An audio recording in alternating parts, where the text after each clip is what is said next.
നമസ്കാരം. അങ്ങ് തലസ്ഥാനത്തെ ഡൽഹിയിൽ മൂന്നാം വട്ടം ഭരണമുറപ്പിക്കാൻ ശ്രമിക്കുന്ന വിശ്വഗുരുവിന്റെ അവസ്ഥ പരമദയനീയമാണ്. ദയനീയമാണെന്ന് പറഞ്ഞാൽ ഒരു സിനിമയിലെ ഒരു രംഗം നിങ്ങളെ കാണിച്ചു തന്നാൽ നിങ്ങൾക്കത് കൃത്യമായി ബോധ്യപ്പെടും. അതിൽ അമേരിക്കയിലേക്ക് പോകാൻ വേണ്ടി അക്കരെ അക്കരെ എന്ന സിനിമയിൽ ശ്രീനിവാസൻ എങ്ങനെയാണോ മോഹൻലാലിനെ വല്ലാതെ ചാക്കിടുന്നത്, സോപ്പിടുന്നത്, അതിനുവേണ്ടി അദ്ദേഹം സഹിക്കുന്ന ത്യാഗങ്ങൾ എന്തൊക്കെയാണെന്ന് നമ്മൾ ഒരുപാട് കണ്ടിട്ടുള്ളതാണ്. ആ ത്യാഗത്തിന്റെ മറ്റൊരു വേർഷനാണ് ഇപ്പോൾ ഡൽഹിയിൽ നടക്കുന്നത്. ചന്ദ്രബാബു നായിഡു എന്ന വ്യക്തിക്ക് മുന്നിൽ, എടാ ചന്ദ്ര, നിനക്ക് ഡൽഹിയിലേക്ക് ഭരിക്കാൻ വരുന്ന സന്ദർഭത്തിലെ നിനക്ക് അരിവയ്ക്കാൻ ആള് വേണ്ടേടാ, നീ എന്നെ എന്ത് വേണോ ചെയ്തോ, എന്നെ ഒരു തവണ കൂടി നീ എന്നെ ഇവിടെ പ്രധാനമന്ത്രിയായിട്ട് ഇരിക്കാൻ സഹായിക്കണം. ആ രീതിയിൽ അതിലൊന്ന് കണ്ടുനോക്കിയേ. വിളിച്ചാൽ നിനക്ക് വലിയൊരു ഇത് ഇനി നീ എന്നെ പട്ടി എന്ന് വിളിച്ചാൽ ഞാൻ മറുത്തൊരു അക്ഷരം ഉണ്ടില്ല. ഇല്ലേ? ഇല്ല.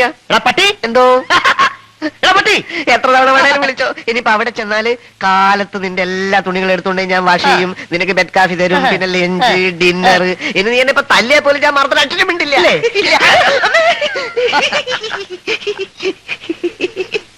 തല്ലിക്കോ, ഇനിയും തല്ലിക്കോ, എങ്ങനെങ്കിലും.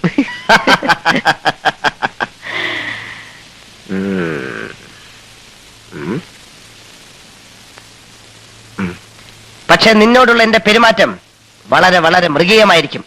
ഞാൻ നിന്റെ മുഖത്ത് കാറ് തുപ്പും, ചെരുപ്പൂരി അടിക്കും, അഴുക്ക് ചാലിപ്പിടിച്ച് തള്ളും. അത്രയല്ലേ ഉള്ളൂ, ഞാൻ സഹിക്കും. കമ്മീഷൻ സമ്മതിക്കുമോ എന്തോ? നീ വാശി പിടിച്ച അങ്ങനെ സമ്മതിക്കും. Please please. ഞാൻ നോക്കാം. അയ്യോ, സംസാരിച്ച് നേരം പോയത് അറിഞ്ഞില്ല. മീനവിയൽ എന്തായോ എന്തോ എന്തോ നല്ല കവള്.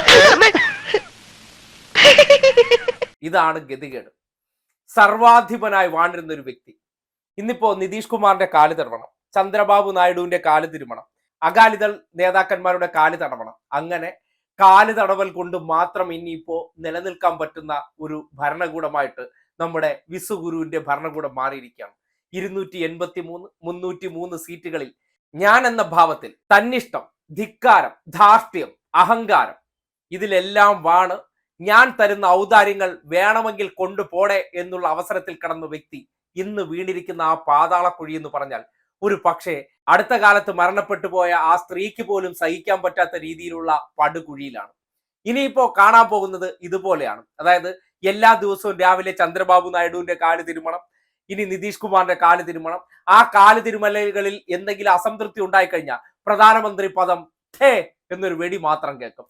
ആ പ്രധാനമന്ത്രി പദത്തിന് വേണ്ടി എന്തൊക്കെ വിടുപണി ചെയ്യാൻ അവർ ആവശ്യപ്പെട്ട അതുപോലെ, അതായത് വിനു വി ജോൺ എങ്ങനെയാണോ ഇന്നിപ്പോ രാജീവ് ചന്ദ്രശേഖരന്റെ വളർത്തുനായായിട്ട് നിൽക്കുന്നത്, അതുപോലെ നിതീഷ് കുമാറും ചന്ദ്രബാബു നായിഡുവും വളർത്തുന്ന ഒരു പെറ്റിന്റെ രീതിയിലേക്ക് ഇനിയിപ്പോ നമ്മുടെ വിശ്വഗുരുവിന് മാറേണ്ടി വരും. അങ്ങോട്ട് ചാടടാ കൊച്ചുരാമ എന്ന് പറഞ്ഞാൽ ഈ വിശ്വഗുരു അങ്ങോട്ട് ചാടും. എടാ ഇങ്ങോട്ട് ചാടടാ കൊച്ചുരാമ എന്ന് പറഞ്ഞാൽ ഇങ്ങോട്ട് ചാടും. എടാ കുറച്ചു നേരം തുള്ളിക്കളിക്കട കൊച്ചുരാമ എന്ന് പറഞ്ഞാൽ തുള്ളിയും കളിക്കും. അതാണ് അവസ്ഥ. ഒരു ഗതികേടൊന്ന് ആലോചിക്കണേ. ഒരു മനുഷ്യൻ കാണിച്ച അഹങ്കാരത്തിന് വന്നു പതിച്ചൊരവസ്ഥ. ആ സിനിമ എന്ന് പറഞ്ഞാൽ അക്കരെ അക്കരെ എന്ന പ്രിയദർശൻ സംഘിയുടെ സിനിമയാണ്. കാലേ കൂട്ടി അദ്ദേഹം തന്റെ നേതാവിന്, തന്റെ വിശ്വഗുരുവിന് വരാൻ പോകുന്ന അവസ്ഥയെ സംബന്ധിച്ച് അദ്ദേഹം വരച്ചു വെച്ച ആ ചിത്രമുണ്ടല്ലോ, ആ ചിത്രത്തിൽ അല്ലെങ്കിൽ ആ സിനിമ അത് കാലത്തിന് മുന്നേ സഞ്ചരിച്ച ഒരു യാഥാർത്ഥ്യമായി മാറുകയാണ്. ഇപ്പോ അധികാരം ഉറപ്പിക്കാൻ വേണ്ടി നിനക്ക് മീനവിയൽ വേണമെങ്കിലും ഞാൻ വയ്ക്കാം, നീ എന്റെ ഈ കവിളിലല്ല ഈ കവിളിൽ കൂടി വേണമെങ്കിൽ അടിച്ചോ, നീ എന്നെ കാർക്കിച്ച് തുപ്പിക്കോ, എനിക്ക് യാതൊരു പ്രശ്നവുമില്ല. ഇനി ഞാൻ എങ്ങനെ വേണോ നിന്റെ അടിമയായിട്ട് നിന്നോളാം, എനിക്കൊരു 5 വർഷം കൂടി ആ പ്രധാനമന്ത്രി കസേരയിൽ ഇരുന്നാൽ മതി. ഈ ഗതികേടിലാണ് വിശ്വഗുരു കഴിഞ്ഞ ദിവസം NDA യോഗത്തിന് മുന്നോടിയായിട്ട് അകത്ത റൂമുകളിൽ ഇദ്ദേഹത്തിന്റെ കാൽച്ചുവട്ടിലിരുന്ന് കാലെടുത്ത് മടിയിൽ വെച്ച് തടവി പതപ്പിച്ച് സോപ്പിട്ടിട്ട് സഹായിക്കണം, കൈവിടരുത്, എന്റെ അഭിമാനത്തിന്റെ പ്രശ്നമാണ്, നിങ്ങൾ സഹായിച്ചില്ലെങ്കിൽ ആത്മഹത്യ അല്ലാതെ എന്റെ മുന്നിൽ വേറെ വഴിയില്ല, അതുകൊണ്ട് കൈവിടരുത്, നിങ്ങൾക്ക് എന്ത് വേണോ എന്റെ അധികാരം ഉപയോഗിച്ചുകൊണ്ട് ഞാൻ വാരിക്കോരി തരാം, പക്ഷെ എന്റെ ജീവൻ മരണ പോരാട്ടത്തിൽ എന്നെ കൈവിടരുത്, എന്ത് വേണോ തരാമെന്നുള്ള നിലയ്ക്ക് കാലിൽ വീണ് മാപ്പിരന്ന് ആ ചന്ദ്രബാബു നായിഡുവിന്റെയും നിതീഷ് കുമാറിന്റെയും കാൽപാദങ്ങളിൽ പഴയ സർവക്കറിസം നടത്തിയിട്ടാണ് ഇന്നിപ്പോ അധികാരത്തിൽ ഏറാൻ പോകുന്നത്. ഗതികേട്. ഇങ്ങനെയൊക്കെയാണ് ഒരു മനുഷ്യൻ. അതായത് ഒരു കാരണവശാൽ ഇന്ത്യ മുന്നണിയോട് ഒരു അഭ്യർത്ഥനയുണ്ട്, നിങ്ങൾ ഭരണത്തിലേക്ക് വരാൻ ശ്രമിക്കരുത്, ഭരണം വേണ്ട, പ്രതിപക്ഷത്തിരുന്നാ മതി.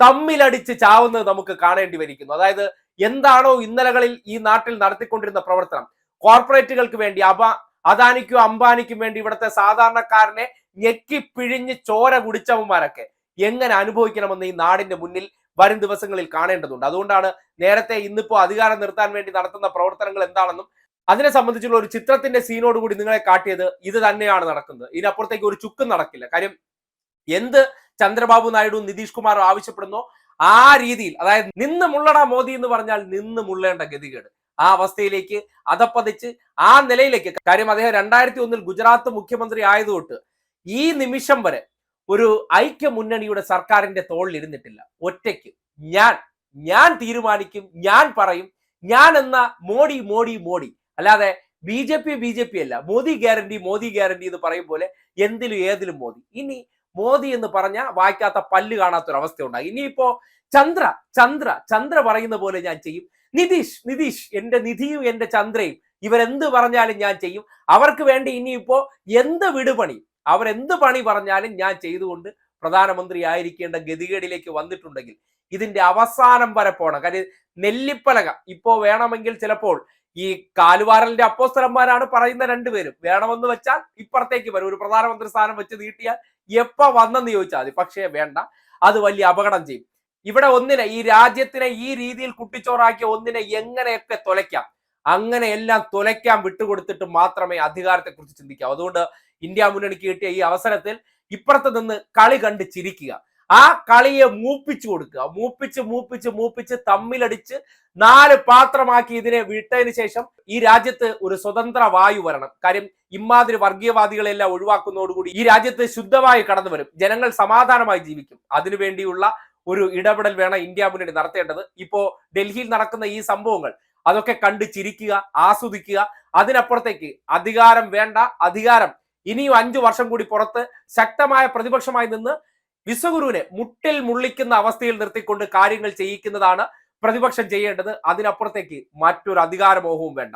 ദാസനും വിജയനും കളിച്ച് എത്ര കാലം മുന്നോട്ട് പോകുമെന്നോ. കാര്യം നിതീഷിനെ ആയിരുന്നാലും ചന്ദ്രബാബു നായിഡു ആയിരുന്നാലും അവർക്ക് അടുത്ത ഓപ്ഷനാണ് എന്ത്, ഇന്ത്യ മുന്നണി എന്ന് പറയുന്നത്. അപ്പോൾ എല്ലാ കാലത്തും ബാർഗെയിനിങ് നടന്നുകൊണ്ടിരിക്കും.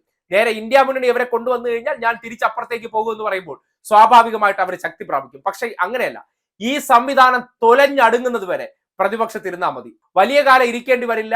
എന്തായിരുന്നു ഇന്ത്യയിൽ ഉണ്ടായിരുന്ന അതേ അവസ്ഥയിലേക്ക് മടങ്ങിപ്പോവാൻ 2-3 വർഷത്തിന്റെ ആവശ്യമേ ഉള്ളൂ. അതുകൊണ്ട് സമാധാനപൂർവ്വം ആ ദിനത്തിനായി കാത്തിരിക്കണമെന്ന് മാത്രമേ അഭ്യർത്ഥിക്കുന്നുള്ളൂ.